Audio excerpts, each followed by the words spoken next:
Hello mga sir, magandang araw po. Sa mga nagtatanong po kung paano binabaklas ang shafting ng polisher, ganito lang po ang gagawin natin.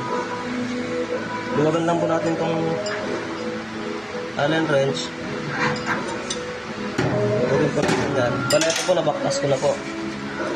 Alisin niyo po itong dalawang lock niya. Pag nabaklas niyo na po yan, ito po tayo dito sa harapan.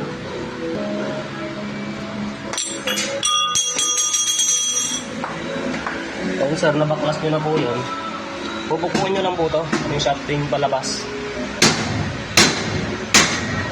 Ito ka doon, sa likod.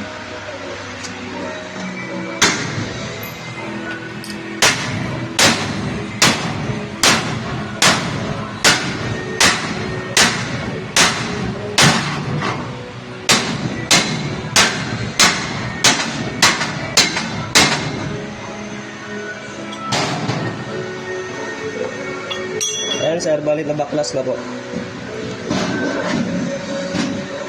Ganun lang po ang pagbaklas ng shafting sa polisher. Okay po, salamat po.